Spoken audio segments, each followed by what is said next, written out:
Hello everyone, today we talk about medieval Arabian warfare between the 11th and 14th century for our regional warfare series. Arab history during the Middle Ages is fascinating, albeit very scarcely documented.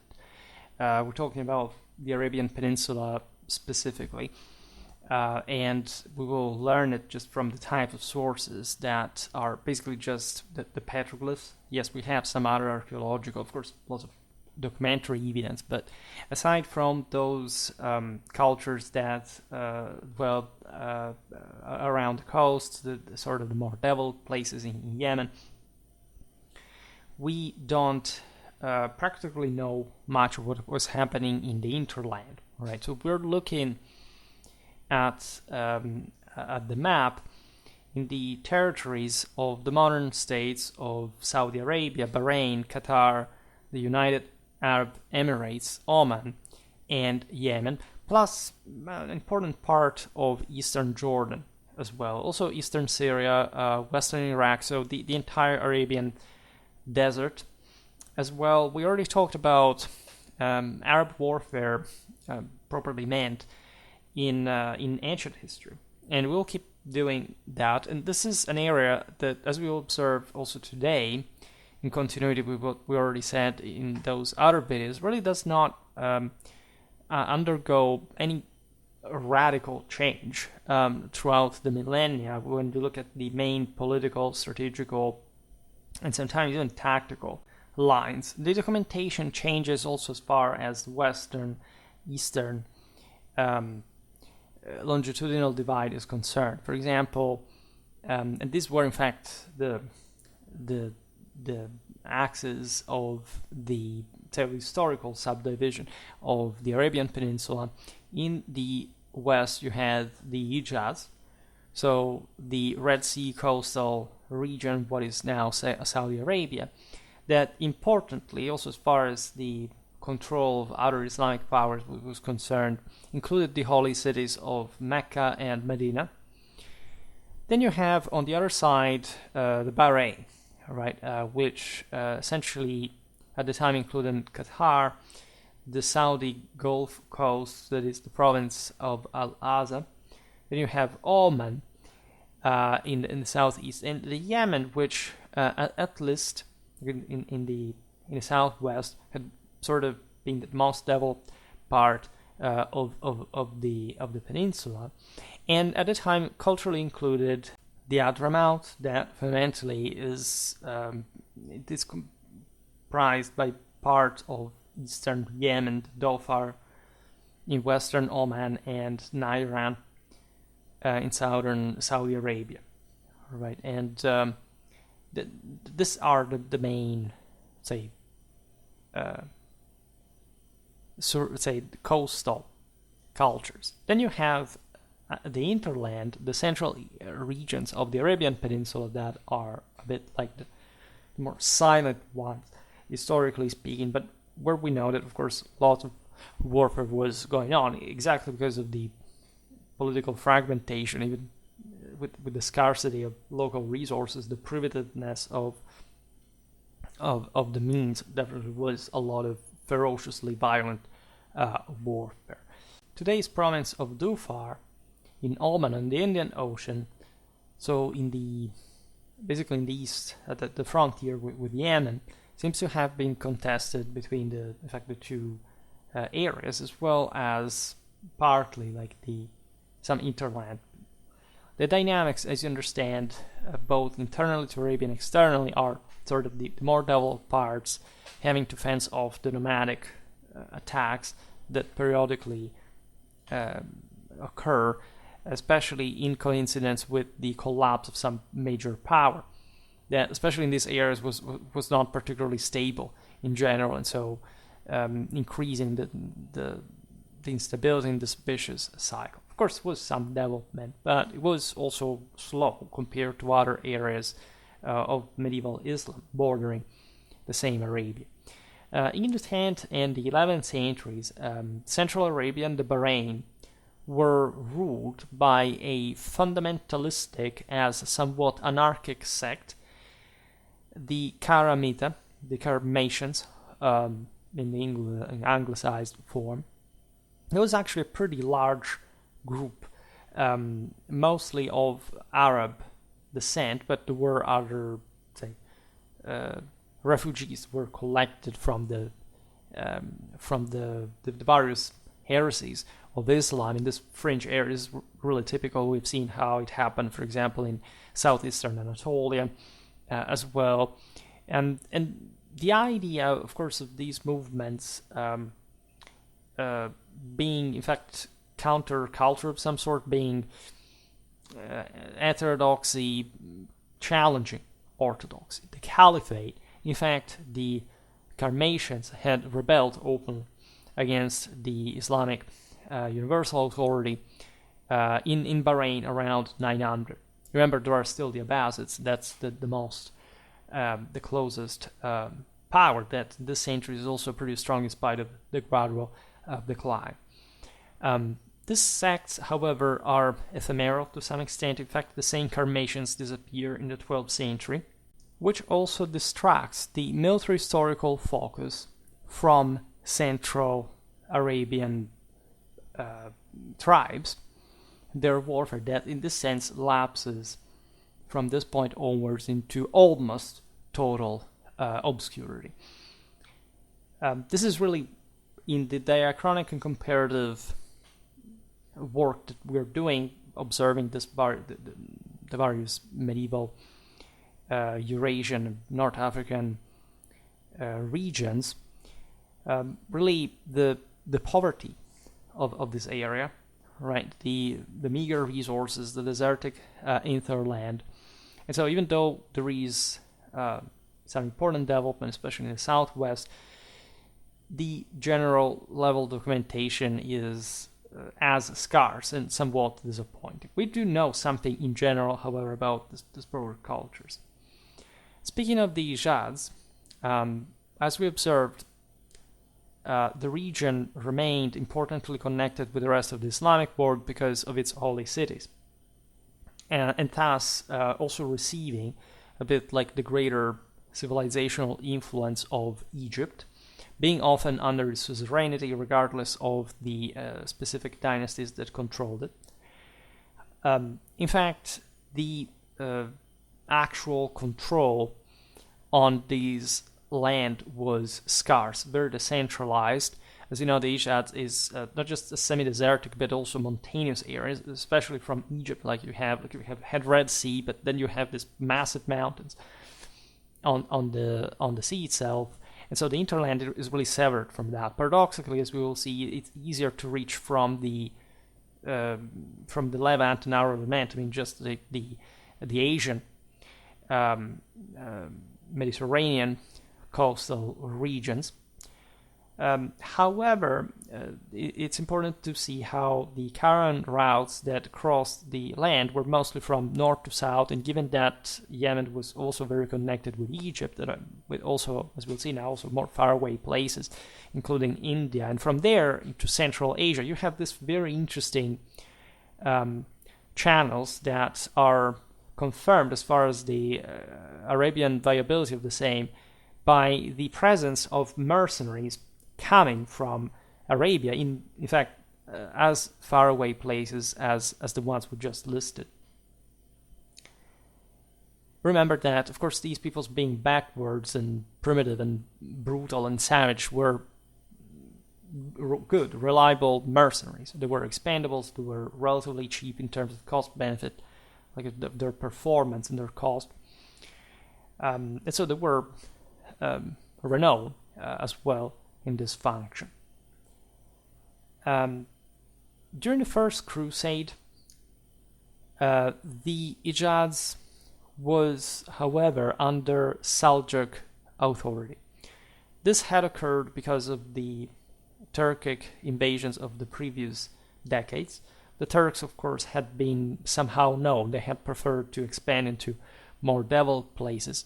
But Turkic mercenaries had been present in Arabia. As we'll see now, they will not leave a great impact, right? The Seljuks had paradoxically entered Arabia from the western side, albeit they came from the Middle East, so the opposite one, exactly because of the greater access that existed from Syria, from Palestine, than even Egypt itself.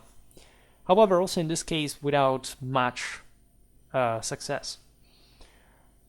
As you understand, Arab mercenaries, we met them in some battles of the crusading era, and obviously just being that close, like the Arabian desert coming in fact far north, as we've seen, up to Syria, and so the same crusaders would have used Bedouin mercenary.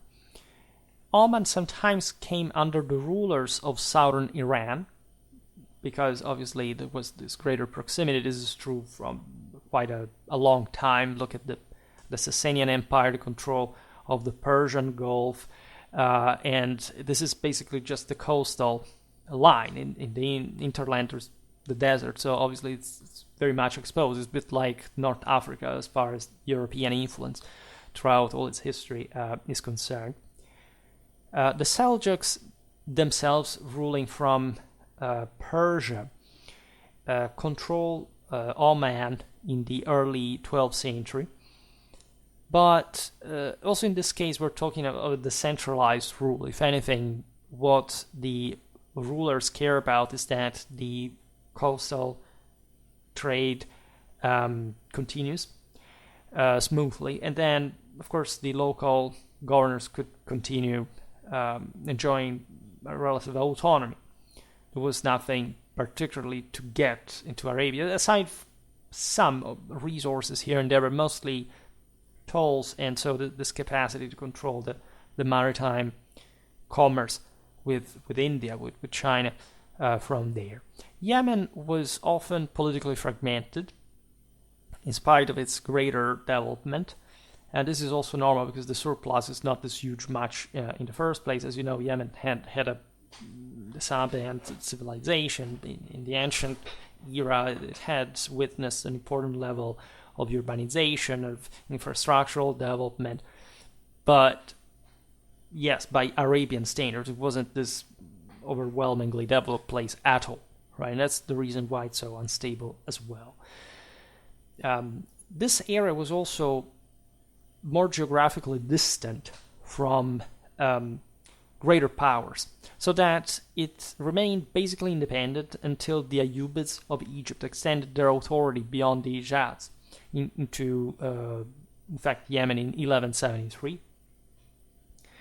This is understandable. When you look at the map of the world, you have always to remember that normally by the way we approximate the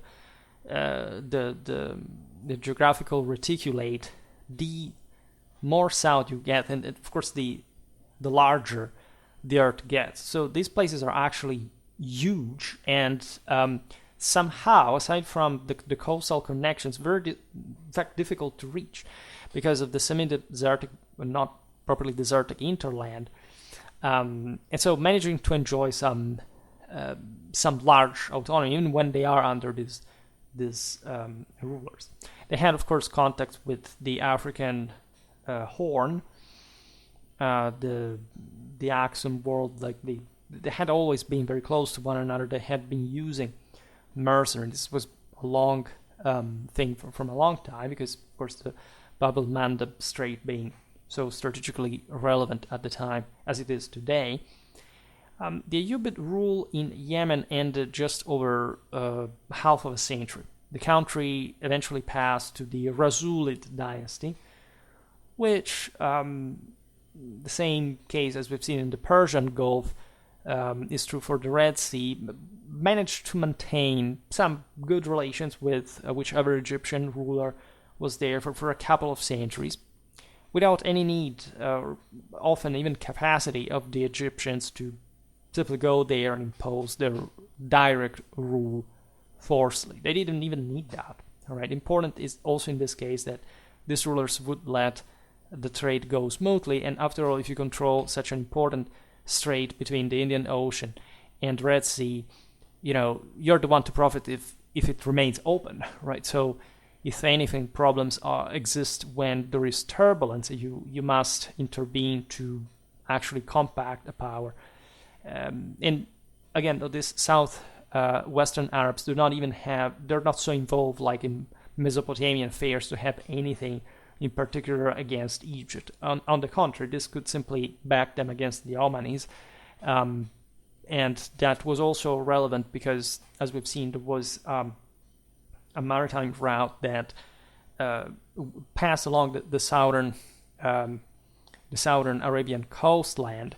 And when the Yemenis and the Omanis fought each other, as they have always been doing for millennia, that would disrupt the general trade flow. And so it was better, if anything, especially from Egypt, to back the Yemenis.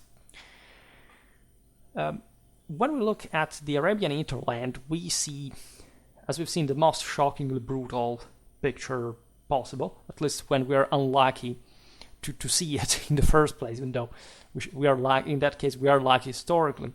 In fact, there is an important movement, even of the Bedouin, the largely nomadic Bedouin tribes of northern and central Arabia, that we can see, however, just through their external intervention.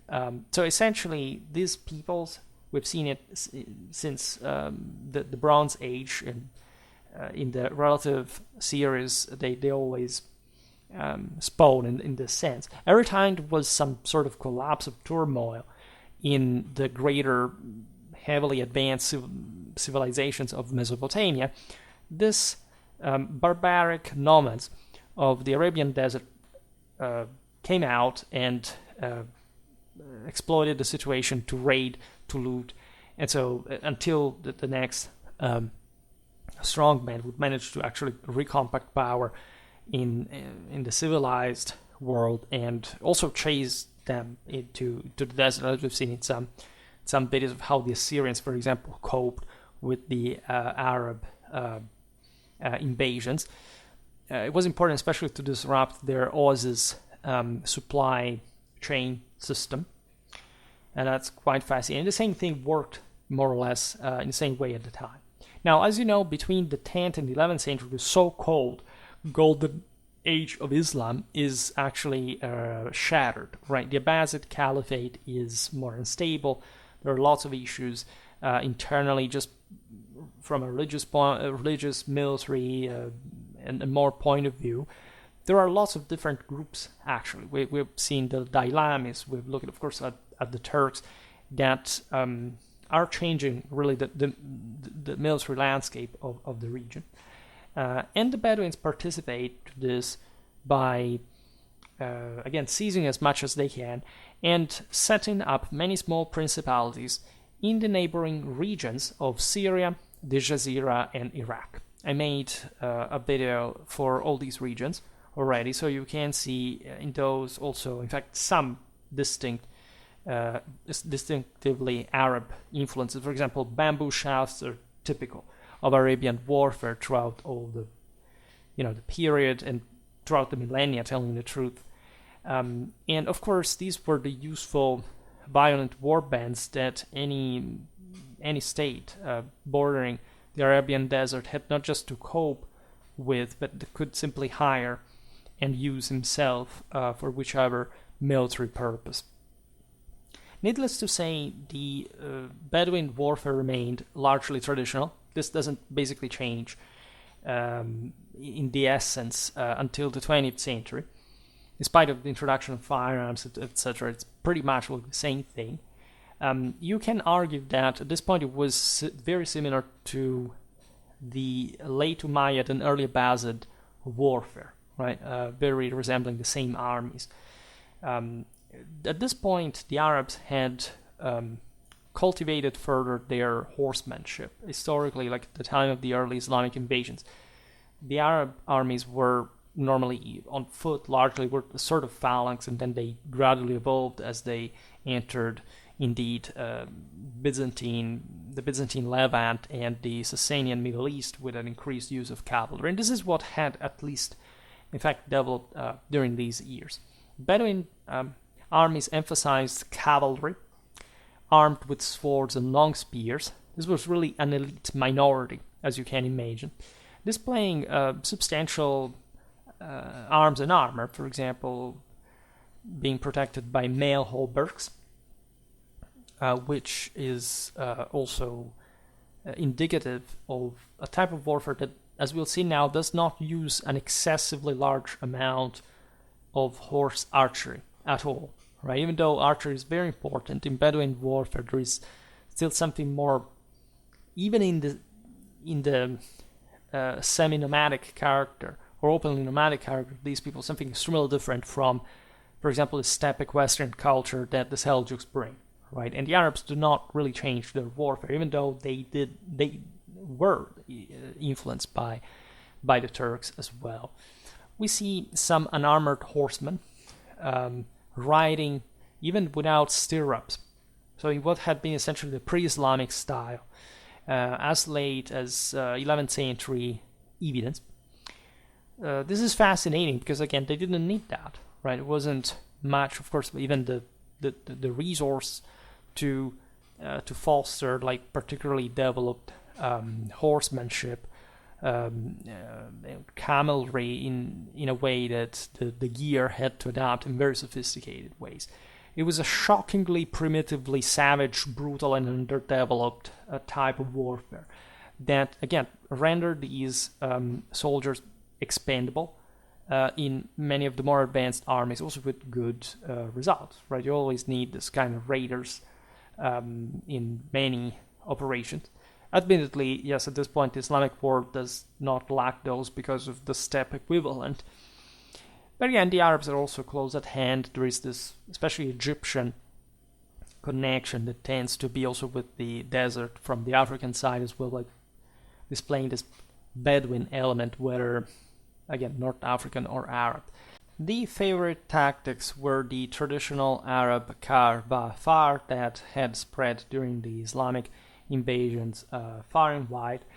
Telling the truth, it's the equivalent of a sort of hit and run tactic that was already used elsewhere. For example, we talk often about this regarding the Andalusian Arabs, but at the end of the day, in that case, we're still looking at an Iberian military culture that carried out that sort of skirmishing warfare from millennia itself. So we must distinguish what is not just what is ethnic or not, but in fact also probably the universal functions of within the art of war. The reason why these tactics were enacted, largely speaking, is that there were, as we've seen, especially in this case, few armored horsemen, and the lighter one tended to engage into hand-to-hand combat in a shorter amount of time and or simply skirmishing against the enemy. So repeating charges and withdrawing, but not simply as, the Western Conrad would do, because, of course, cavalry warfare, I shall make a video explaining how cavalry charges actually occurred, was about this back and forth. But let's say these, the Islamic warfare in general, and especially the Arab one, did not have the properly feudal cavalry that would produce this heavy sort of definitive charge just to properly break through it, especially the heavier foes like the Franks.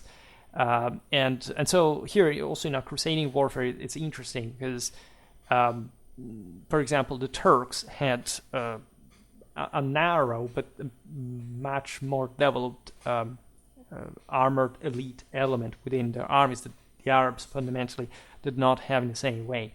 Their scarce wealth was sort of evenly distributed, and the sense is, of course, that the type of warriors would be, if you want, even cohesence in this war bands, but also not having much stratification and tactical specializations. And most of this force, even in the heavy element, had some sort of limited engagement capacity, unless they were fighting against peers. And so, of course, these tactics had developed in the first place to fight within the same Arab world, emphasizing mostly raiding, and so hit and run tactics as strategies, as a matter of fact, that were connected also with the necessity of covering wide areas, knowing just where they could find water, and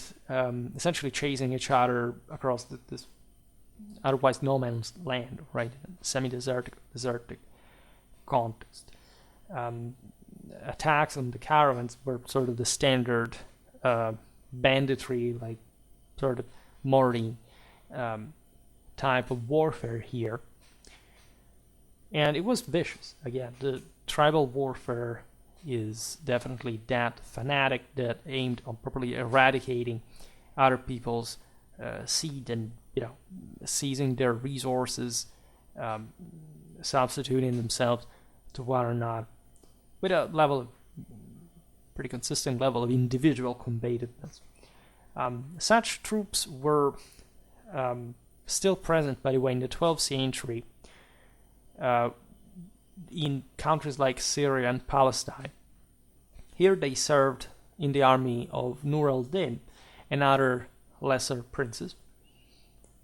What we see or don't see documentarily doesn't mean that, of course, they weren't there, but there is also an alternation of phases for which they would be more or less needed or competitive in the first place. As we've seen, there was an important type of mounted warfare out there, deriving mostly from the Turco-Mongolian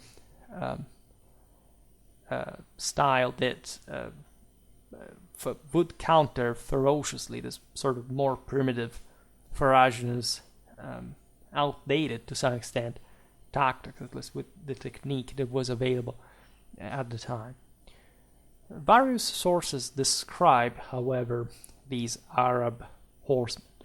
They had long spears, generally, as we said before, with cane or bamboo hafts, swords, shields, helmets, various forms of mail armor. This at least were described as the heavier types, then again, there were the lighter ones.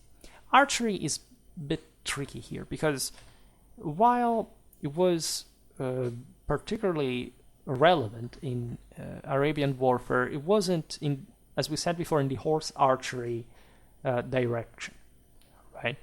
It seems that it had remained mostly an infantry business, with the development of powerful, as we'll see now also from the iconographic evidence, longbows, that, in my opinion, were still aiming at fundamentally disrupting, of course, cavalry, but in this sense mostly like necessitating some heavier bulk of infantrymen to shatter, to soften up before the charges.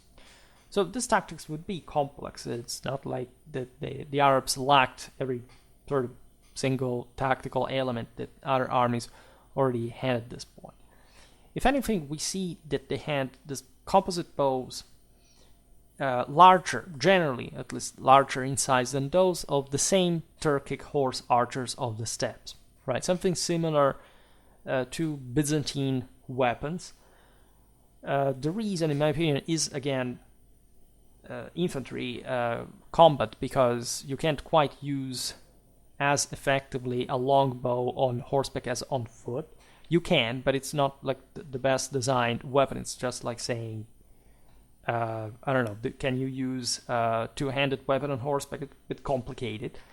And so this suggests that after all, yes, there was an advanced cavalry warfare, but still, like in the early era of Islam, Arabs still fought consistently on foot.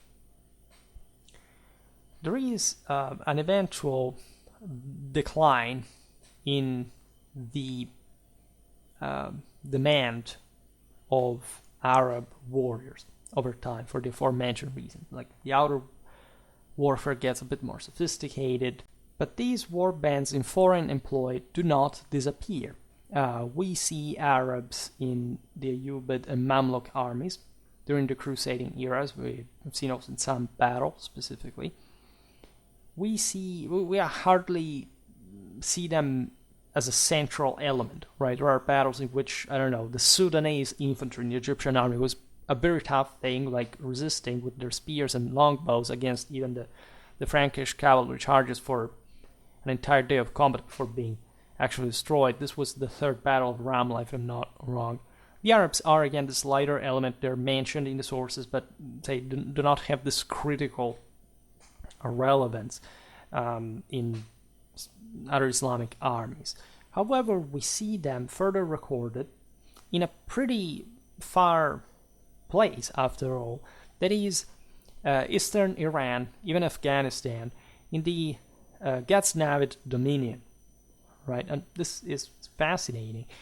The reason why they were employed here seemingly was their renowned high-speed light cavalry, which actually speaks volume of how true this was, given that eastern Iran, and we'll talk about it in another video, is probably a different era, because we talk about the West, but the country is huge, and it's really mostly divided in this longitudinal sense in terms of military cultures, was really and heavily influenced by Turco-Mongol warfare, and so it was sort of the place where the lighter horsemen actually fought. And the fact that there were some Arabs that were able to fit that context to the point that they were hired from, I mean, this would roam around as war bands, but they would find employment there for this reason, is really fascinating, because if anything highlights how their, in fact, cavalry was lighter in general.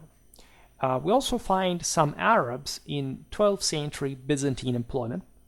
I made a video about the Komnenian era just a couple of weeks ago, if you're interested, and we'll keep talking about also Byzantine auxiliaries, how these troops were employed. It's interesting to contrast how paradoxically the least developed places in Arabia were more connected abroad than the more developed ones in the south. In fact, Yemen and Oman, that surely were the birthplace of many of the aforementioned warriors, but that, however, mostly came from the desert in the north, were a sort of cosmos within themselves. They used their own resources for a very sort of local kind of game, and it would be interesting again to hear these videos are just introductory. In many ways, as you know, on Schwerpunkt, we're just beginning to complete some introductive sort of dimension of this war, and then we get into the actual depths of it. Yemen and Oman remained essentially isolated in a military sense, right? They didn't have any major external influence during this period. They, of course, were materially acquiring arms and armor through their international trade, etc. But in the strict essence of the local army's development, they responded to particular logics. As we've seen, the Ayyubids conquest Yemen in the late 12th century, but it's also not this huge deal for the local warfare. The same is valid for the previous Seljuk occupation of Oman. That seems to have been even less relevant. At least Yemen had sort of more developed aristocracies. They would bond more with the Egyptian rulers, and they would be, if anything, the most receptive within southern Arabia of external military influence. In Yemen, you find numerous cities and towns that are part of quite extended nets and circuits. There is properly a urban military culture historically. It's very soft compared to, say, anything that we have normally seen, for example, in the West, or also through the video I made recently about the Syrian Aghdad, for example, like in this Mediterranean post-Roman urbanized context. We find, in fact, an interesting mix of this, say, relatively civilized elite with way more primitive and traditional elements. For example, lance and bow as a pair are seemingly used as a standard equipment in 10th century Yemen. And probably, like, until at least the Ayyubid conquest, there wasn't much of a change involved. Right, using lance and bow at the same time is quite interesting. It's almost Achaemenid in reminiscence, but it's really, let's say, highlighting the individual, say, combativeness we're talking about before. People mostly with some sort of tribal background. They weren't necessarily that performing in a collective sense. But again, they were able, for example, to fence off those cavalry charges. These areas had more farming and more sedentary outlook, so those Bedouins from the hinterland were not really welcome, and the local levies, local militias knew how to coalesce and to deal with them adequately. So it's a fairly, at least in an individual sense, it's a fairly sophisticated type of warfare in its simplicity, right? You pass from spear to bow depending on the circumstance, and again, you don't have this radical capacity to hold ground or whatever. Cavalry, especially the ones of the local elites, is fierce and dangerous, but overall, for the average involved, and also, of course, fighting synergically with all these elements, like they are satisfactory. Many Arabian towns had defensive walls that surely were kept by some sort of, again, militia system, funded in part also by the local elite. However, we do not see any type of particularly advanced political organization. It seems that even in this fortified context, the local society was essentially arranged on a tribal basis. So with also a much more diluted type of urbanism, if you can even so speak, like talking villages clustered together and in a broader sort of political allegiance, but divided by open spaces. That, however, still lied within the city walls. And so this is also fascinating. The defense of these centers was also organized on the same tribal basis. Probably there were some even military clans that had the specific task of fighting when in a sort of more technical way, like supported by the others when needs arose. This happened, for example, among the Bedouins in the desert as well. Most Yemeni armies were definitely tribal or city-based, and that doesn't seem to have been, or both, right, in a sort of synchrosis. We don't have a major sort of, I don't know, feudal organization. We don't know, I think, of the Iqta systems, for example, you find in the Arab world as a sort of pronoia, quasi-feudalism, right? However, we do know of a substantial amount of cavalry and horse raising, right? So it's a scientific horse breeding being practiced in Yemen, Oman, and other parts of southern Arabia, right? Some Arab horses historically had been famous, mostly the ones from North Africa, telling you the truth. Also, William the Conqueror's mount was that. But definitely in southern Arabia, there was a powerful elite that cared about its cavalry. That wasn't so advanced in the West, in the Byzantine or the rest of the Islamic world, but that still had a centrality. It was also in Arabia the superior arm, right? This is really relevant. Like this was true since, as we've seen, the High Middle Ages. Essentially, cavalry was not probably decisive in this context. It had to be tested. Did we know actually anything more in depth about local battles, whatever? But they had the upper hand qualitatively on cavalry. The problem was also there, not just the individual quality of the horsemen, but naturally the quantity, right? How, again, considering not much to surplus, but how in fact distributed this really was. And so we see a pretty neat balance with, as we've seen, a lot of also lighter cavalry that, of course, doesn't speak of a essentially feudal system, even though some sort of kind of private clientele relation existed in similar ways, right? The Arabs had their own kind of chivalry that historically had, of course, been reinvigorated by Persian, by even Roman, like sense of that elite lifestyle, etc. But it's crudely different, at least in the majority of the country. The Ayyubids and the Mamluks, like the Fatimids before them, would invest themselves in controlling especially southwestern Arabia, co-opting the local elites and fundamentally exporting for them arms and armor, sending troops, so to stabilize, as we've seen, the local government, to have the straits working as they should. And so there is some sort of cultivation of external military culture by the Yemenite elite, compared like more than any other in any other parts of Arabia. In fact, we see things like lamellar Yavshvan cuirasses, crossbows, various types of helmet. So it's really not a surprise. Nothing really lacked in Arabia. It like in any other place. It's just how distributed was it really.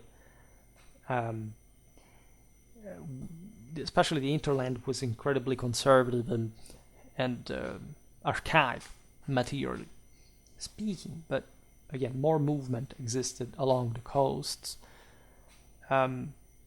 We do not, however, understand sometimes how, what was really characteristic of Arab warfare, like how it came to be developed according to some local preferences, and what instead was imported from other regions. This is relevant because on the basis of that you can sort of understand better just what kind of warfare was involved. Like in some peripheral regions, you would have also outdated arms and armor that the local elites managed to purchase in some quantity after they had fallen out of use in other areas. Right? We find all these primitivisms, these archaisms, etc. Reason for which we must confront ourselves with the Arab petroglyphs, mostly coming from Oman. We will essentially draw examples just from these. In fact, the Jabal Akhtar highlands of Oman provide us with a remarkable concentration of these finds.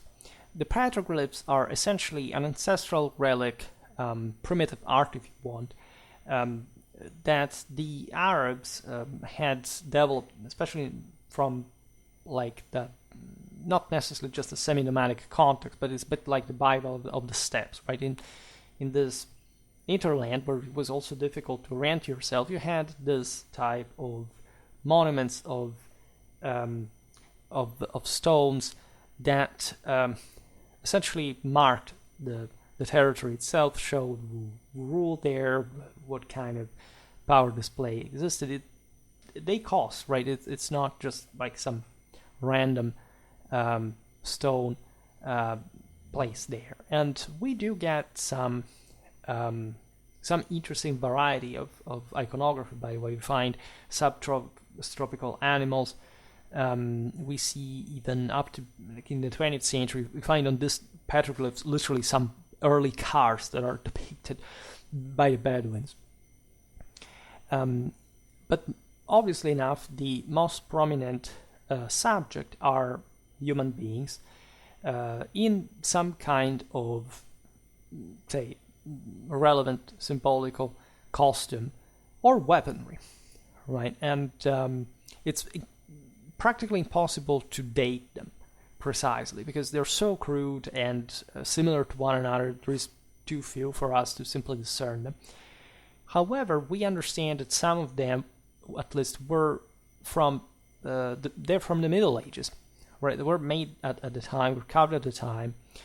There is an example: the warrior in the Wadi Sartan, with a large straight sword with prominent kion and a round shield.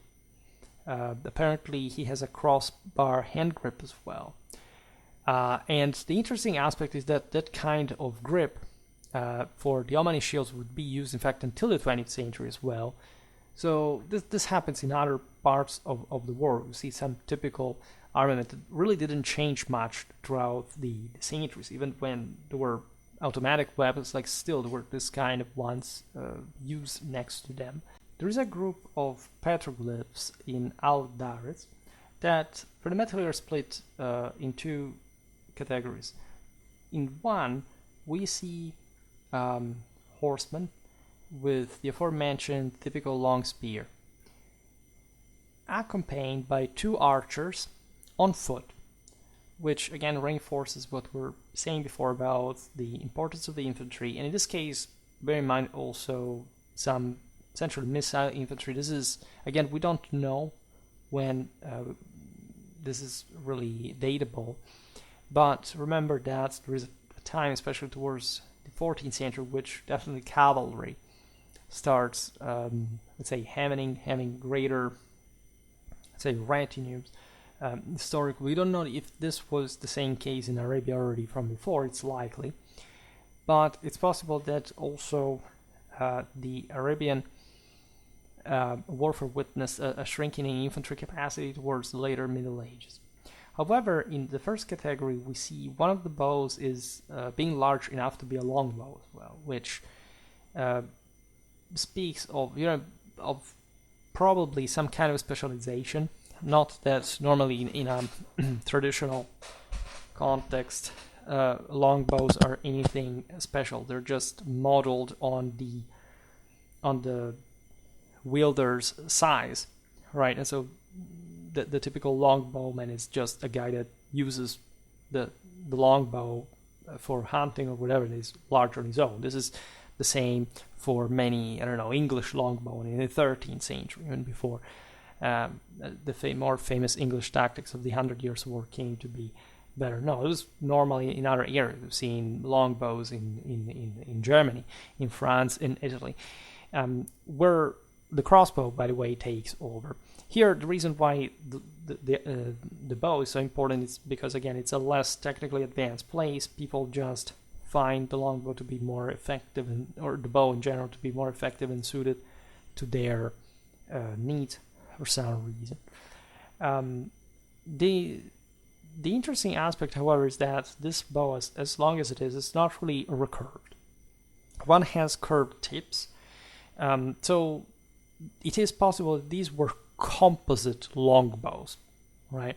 This is almost mind-blowing because we see a lot of composites and also pretty large, but still cavalry bows that are not that large as a foot longbow. Here you have a relatively rare privilege of something apparently systemic in this sort of, in fact, composite longbow kind. If those in the picture are skilled sharpshooters accompanying their mounted master, we could even think, considering the longer range of the composite bow, normally look at, for example, the Mongol examples, etc., that from an infantry use, so one that has a much more stable, let's say, standing point, differently from the horse archers, this could have been some sort of, again, sharpshooters designed to take down that, especially light cavalry that, as we've seen, was so relevant in the same local warfare. Maybe just literally targeting the light horsemen that came to harass their master. And so playing this very interesting, also dangerous game. The second category of images shows instead in the barest outline men fighting with probably straight swords and small round hand-held bucklers, which also makes sense. The straight sword is something that really exists from a very long time, that especially everything is present in Mesopotamia, in places that were in contact with the Arabian Peninsula, and that pertain to a more properly Arab, but also in hindsight, also Roman and Persian type of warfare, like of an Iranian kind. Right? If you look at the Sparta from one side, from the Romans, the Celts, the Scythians, it's basically same Sparta from the Sasanians, the Parthians, the Scythians. And again, we don't know, unfortunately, when this petroglyph was made, but we have observed how essentially lighter curved swords are introduced in this local warfare at the arrival of a Turco-Mongol culture. There are straight swords. They are useful. They are designed for also attacking more armored opponents. This is not much the case in this context, but we're not looking at much the size of the sword, rather in fact it's straight. We see, in fact, a small shield, and again, the type of combat here is very crudely represented.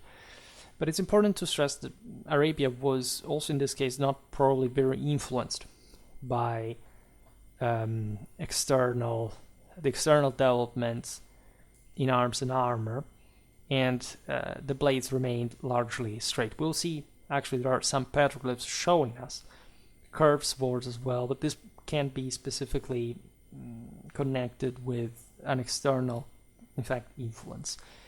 And we'll explain why. We have a petroglyph from Wadi Adai. This is all Oman, right? We'll not talk about else because this is sort of the most representative and represented place as a consequence, showing us a lot of interesting things opolologically.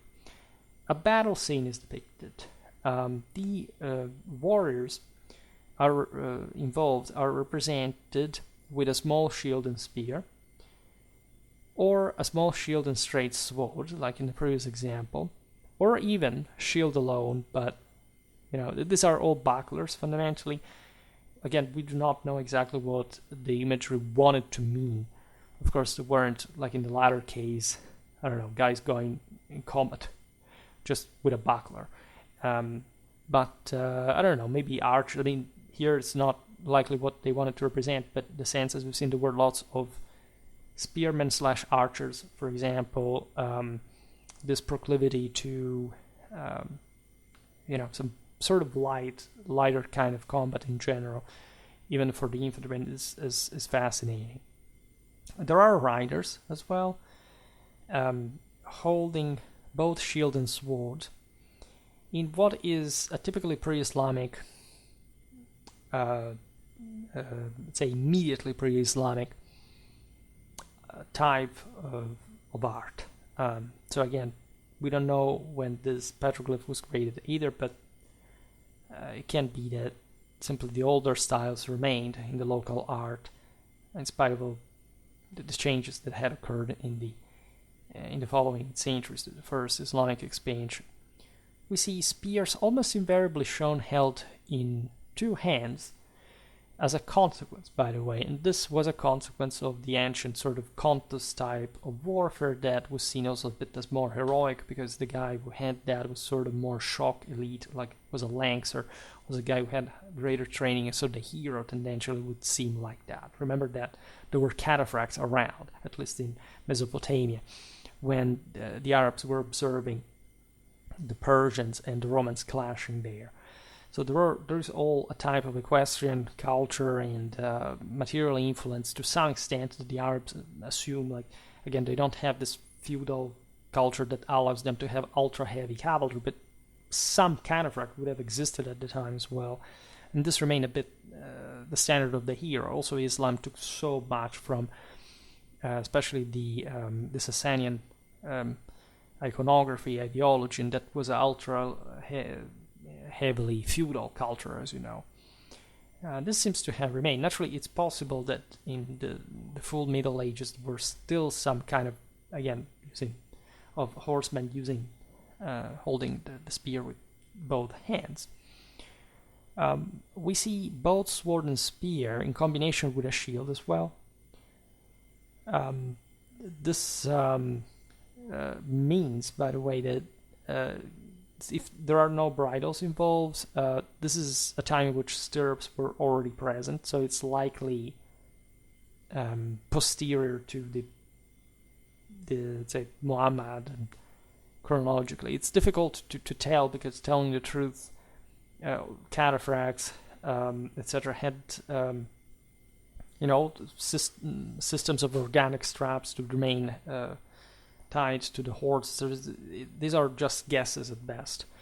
But the idea is that, yes, I don't know, if you pick 12th century Arabia, it would have been a guy holding himself with his thighs to the stirrups and wielding a spear with both hands, having a small shield tied to his forearm, and that would have been sort of a of a typical armament. So here we think to be seeing a medieval, properly medieval, even later medieval petroglyph. 3 horses seem armored even, which is so the connection with the cataphract is enhanced. We see a lot of, again, Iranian influence in nomad. It was in the southeastern part of Arabia, naturally way more influenced by Persian art, and receiving still a lot of that during the 18th century. Horse armor, as we've seen in other videos, was still an important feature of the heaviest Iranian, probably of the Iranian knights at this time. And so it's possible that such petroglyph is reflective also of some heavier, say, barding imported from also late medieval Iran, right? Again, we are looking at this stuff very often. There's nothing really strange as far as we're concerned. This might have been even an ill-canted Mongol influence, but just statistically, there is, just since we don't have even the knowledge of the century here, it's most like still a Persian thing. We see some other evidence from Wadi Saifa. This type of armament is still part of the traditional Omani ceremonial and celebration, because again, it really didn't change historically. So even knowing the century is not too relevant. At least we start understanding from the Middle Ages that was and more or less remained unvaried. Naturally, we see an elite here, because even a buckler, like if you have this kind of straight swords, you're an affluent individual in this context, and the buckler is due to the fact that overall you're not too heavy. There's not such widespreadly heavy armor around, and your type of combat has to adapt to this. It's something you see again in many other nobiliar contexts and fringe areas, also in Europe, by the way, in some of the Celtic fringe, etc. So it's not really that's strange. And it depended also on what kind of combat you would opt for. As far as we know, there would have been some, I don't know, kite-shaped shields also in Arabia at this time. But they weren't so preferred, because after all, why having that heavier equipment when warfare was sort of more dynamic, and the balance of pros and cons would make you opt for something lighter, right? Again, there would be the heaviest type. There's nothing categorical about this, but just the degree quantitatively would be different. It would be combined with this particular, say, also distinctive local balance. We see another petroglyph from Bataya showing us the curly end of what is likely Khanjar, very similar to the one you can see in the contemporary coat of arms of the Sultanate of Oman. We see another petroglyph at Al Ghul. Here we see an infantry archer with a sword or slightly curved dagger or khanjar at his belt. Also a horseman with a long spear. In this case, we see what is also predictable, that the curved type of swords would be part of the panoply of lighter troopers. Makes a lot of sense. Here we see an archer, right? So again, apparently someone who would even not necessarily have a spear in this context, but has this curved dagger, right, rather than something greater. That sort of makes sense, because you had to move more. The curved sword is more physically functional to the sort of more dynamic combative one, based on moving, on sort of, jumping around moves and so on, typical of a light infantryman. We have the Bilad site petroglyph showing us a similarity with a wall painting depiction at Karait al-Fab. We are in southern Hijaz, from the other side of the Arabian Peninsula. The aforementioned painting dates to the 1st and the 5th century AD. It's part of a pre-Islamic fortress palace. And this would be an indicator, even though we don't know, again, when the petroglyph is dated, of some great continuity in the arms and armor of Arabia during the Common Era. It's really simple, like as far as the Qaryat Al-Fav paintings are concerned. Of course, we do not have a great detail. We just see, however, a warrior holding a rectangular shield that is almost of the same size the one showed in the petroglyph. Now, these types of shields were present, as you know, for example, in the among Persian infantrymen. They were designed mostly to stop missile fire from the horse archery of the steppes. The reason why this may have been represented during those times was maybe some revival during the migration era of archery, of horse archery, and we do not know exactly here even how to address the size, but it's likely that this is at least in my opinion, a Persian influence. We also see a similar shield in a carved relief from Zafar in Yemen, preserved at the San Archaeological Museum, dating to the 3rd century AD. There is another Omani petroglyph at Gubra Tanuf showing the same. So it's possible that next to the buckler that we've seen, there were some sort of more apt shield wall type of weapons that may have, if anything, been developed by the general need to counter this missile warfare, as we've seen, is relevant in Arabia. You may even think that the aforementioned composite longbow would have generated, even in a by that time mostly, even as old in time, more at least numerically prevalent foot type of warfare, the necessity to protect oneself with this kind of rectangular shields that are typical a bit of the entire sedentary world in the frontier of the steppe, but in this case not to stop the horse archery of the steppe that may have been found around. I mean, the hunts run everywhere during migration here, also in these places. There is definitely an increase of equestrian warfare, but rather some kind probably of internal Arab, mostly infantry, archery. That's definitely a possibility, even though we don't have to think that this was necessarily the indicator, particularly, for example, heavy infantry structurally present at this time in Arabian warfare.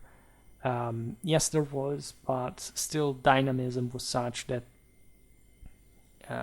also aggressiveness on foot against other opponents required some maybe this light, we don't even know what kind of material these shields were made of, maybe wicker, right? So that would have been light, but so in that sense effective also for an advancing infantry, not tiring it too much, especially in the hot Arab weather, to just burden you more than necessary.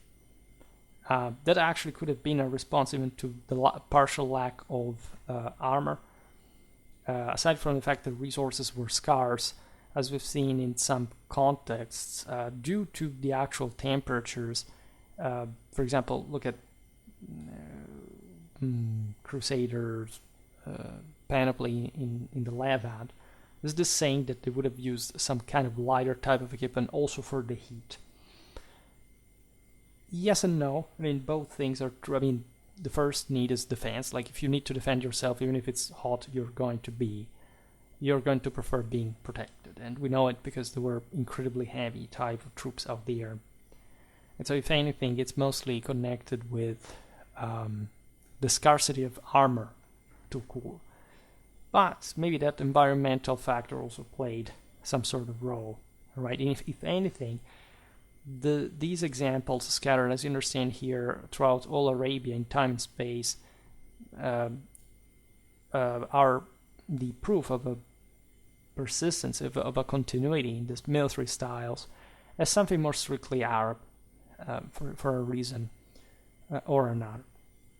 And actually, we don't have, like here I'm approximating enormously, trying to conceptualize these differences, but there were very different types of shields, for example, created at different types in Arabian warfare, and we are unfortunately not so well documented about the general outlook of an Arab army for being so sure about what it would have looked like concretely on the field.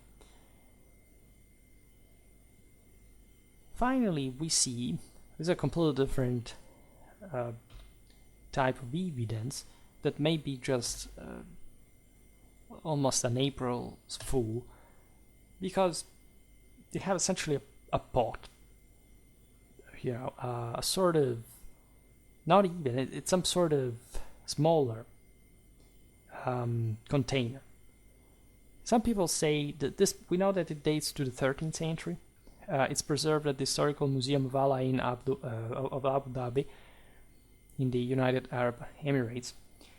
And some people say, look, this is actually a grenade, right? A ceramic grenade that could be thrown, like the Nafatun type of explosive devices. We partially talked about them in a video about Mamluk Midfa in that case. All is possible, right? After all, how do you create a grenade? Like there would have been used. Just rather than an incendiary or even a semi-explosive mixture, the container could simply be, containing a perfume, right? Some sort of liquid, valuable liquid of sort for which this kind of ceramic material should have been used. And we don't know any better. But of course, Arabs would have used this kind of explosive device. I don't think that they were so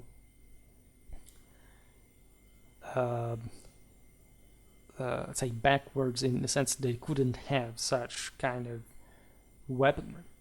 Right?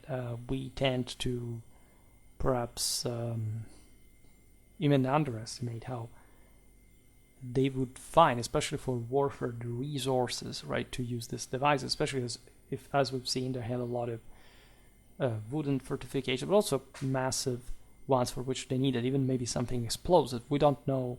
Here we are in the 13th century, or if anything, we would be at the beginning of such experiments in a practical, say, battlefield, say, siege context, but we don't know any better. We just know that these things existed, were used by others, and that in the the close Egypt, there were experimentations with this kind of weapon. Naturally, we will talk a bit more in depth about, especially Arabian cavalry and infantry of the same period. This is just a general take on the type of, warfare. It's too incomplete, it's too sort of anecdotal, but it can be useful, especially if you want to frame a bit the general picture and contextualize, for example, the units. Seer is a similar thing, so that's that can be definitely a thing. For today, however, I stop it here.